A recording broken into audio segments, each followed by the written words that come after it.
दिवसभर घडामोडी घडत असतात, त्याबद्दल मोठी चर्चा होते आणि त्यावरचे स्पेशल रिपोर्ट आज आपण बघणार आहोत. बघा, सुरुवात करूयात. खासदार उदयनराजे भोसले यांनी राज्य सरकारवर जोरदार टीका केली. छत्रपती शिवाजी महाराजांचा वारंवार अवमान होत असताना राज्य सरकार कठोर कायदा करत नसल्यानं उदयनराजे प्रचंड संतापले. वाघ्या कुत्र्याच्या समाधीची इतिहासात नोंद नसल्याचं उदयनराजेंनी ठासून सांगितलं. त्यामुळे आता राज्य सरकार काय भूमिका घेणार याकडे राज्याचं लक्ष लागलंय.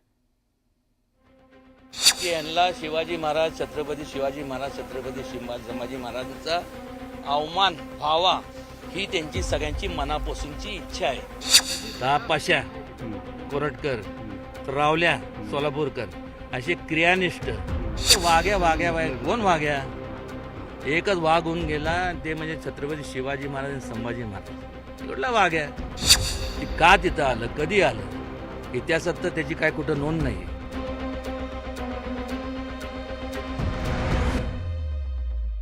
भाजपचे खासदार उदयनराजे भोसलेंनी शाब्दिक तोंडपट्टा चालवून आपल्याच पक्षाच्या राज्य सरकारला सळो की पळो करून सोडलंय. छत्रपती शिवाजी महाराजांच्या सातत्यानं अवमान होत असल्याच्या गंभीर मुद्द्यावरून उदयनराजेंनी राज्य सरकारचा नक्षा उतरवला. अवमान व्हावा ही सरकारची इच्छा असल्याचा गंभीर आरोप उदयनराजेंनी केलाय. एक लक्षात घ्या, वारंवार किती वेळा सांगायचं, एकदा सांगायचं, दोनदा सांगायचं, ऐकत नाही. पण त्यांनी ऐकलं पाहिजे. ऐकणं म्हणण्यापेक्षा त्यांना कळायला पाहिजे का नाही सगळ्यांना. एका सांगण्यासारख्या बोळ्यान दूध पितं का ते सगळे लोक. आता अवमान जेव्हा होतं तेव्हा दिसत नाही का, दंगली होतात, कोणाचं प्राण जातो, हे होतात ते होतात, त्याला कारणीभूत कोण? हा कायदा तुम्ही पारित नाही केला तर कारणीभूत हेच संपूर्ण सगळे. खासदार उदयनराजे भोसले इतक्यावरच थांबले नाही, तर रायगड किल्ल्यावरील वाघ्या कुत्र्याच्या समाधीवरूनही थेट भूमिका घेतली. माजी खासदार संभाजी भोसलेंनीही वाघ्या कुत्र्याची इतिहासात नोंद नसल्याचे पुरावे दिले होते. आता उदयनराजे भोसलेंनीही तसाच पवित्रा घेतलाय. त्यात मग ते धनगर समाज आणि होळकरांनी केलं. मग होळकर धनगर समाज काय संबंध काय? एक तुम्ही कमिटी बसवा इतिहासकारांची, ती का तिथं आलं, कधी आलं, इतिहासात तर त्याची काय कुठं नोंद नाही. पण काय असेल ते करा ना. आणि त्या माहितीच्या अधिकारात स्पष्टपणे नमूद आहे की वाघ्या कुत्र हे त्यांच्या प्रोटेक्टेड साईट सुरक्षित स्मारकामध्ये कुठेही नोंद नाहीये.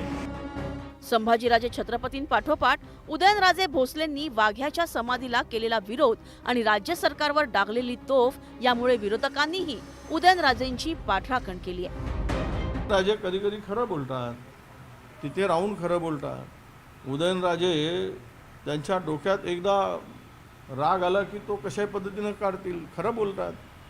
काय आहे, कोण फिरताय? जर महापुरुषांचं अवमान करण्याची यादी काढली कोश्यारीपासून, तर राज्यामध्ये किती लोकांवर कारवाई झाली. विरोधकांनी उदयनराजेंचं केलेलं कौतुक आणि उदयनराजेंनी राज्य सरकारला जळजळीत शब्दात आहेर केल्यामुळे सत्ताधाऱ्यांची तारांबळ उडाली. परिणामी मुख्यमंत्री देवेंद्र फडणवीसांनी बाजू सावरण्याचा प्रयत्न केला.